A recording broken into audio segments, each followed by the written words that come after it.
OnePlus has always worn the badge of flagship killer, undercutting the competition with high-end specs at a relatively low price.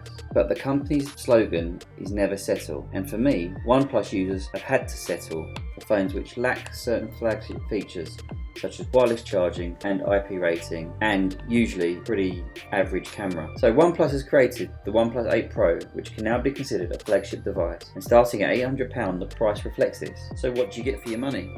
Well, you get the latest Snapdragon 865 processor, 5G connectivity across the board, a great 6.78-inch Quad HD Plus display with 120Hz refresh rate, wireless charging for the first time, reverse wireless charging for the first time, and an upgraded 48 megapixel quad camera setup. Add this to the already great software experience Oxygen OS brings, then this phone really now can be considered a flagship phone.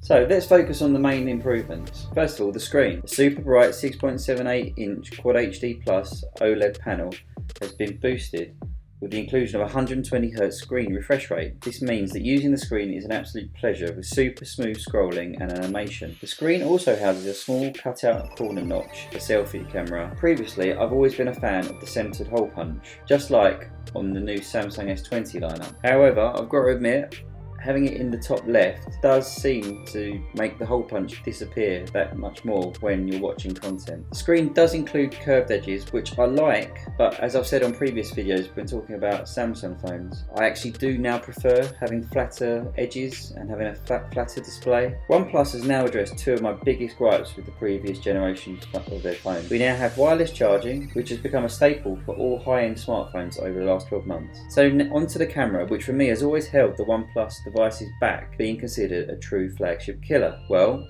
the 8 Pro has definitely improved on this. The rear of the phone includes a quad camera setup for the first time on a OnePlus phone, a main 48 megapixel shooter, 48 megapixel ultra wide angle camera, 5 megapixel color filter camera, yeah, we'll come back to that, and an 8 megapixel hybrid zoom, which can go up to 30 times digital zoom, which is okay at about 10 times zoom, but once you go past that it becomes unusable. Now for me, the camera setup is right up there as probably the biggest upgrade on the phone, and now puts the phone probably in the top 4 or 5 smartphone cameras. The main shooter provides great photos with really good colour reproduction, especially in good light. The ultra wide camera is also great, with very little difference in colour compared to the main shooter. The 8 times hybrid zoom works well and retains a lot of good quality.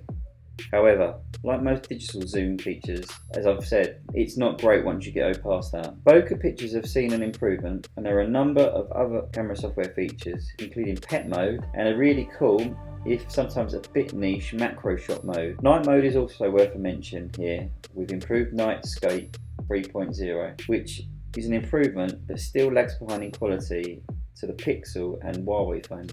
Video recording has been boosted with dynamic video capture, which allows more detail to be available via the bigger sensors. 4K 60 is added here and is a much needed improvement on video quality, but as always, the iPhone still remains king of video recording. But the OnePlus is getting there. The front-facing camera is a 16 megapixel camera. Photos are decent, but a wider field of view would have been better. Also, being able to record video at 4K 60 is a nice addition. And the 5 megapixel filter camera, yeah, I don't think I have to say too much about that, do I? Combine all the hardware upgrades with OnePlus's excellent Oxygen OS, which for me is probably better than stock Android.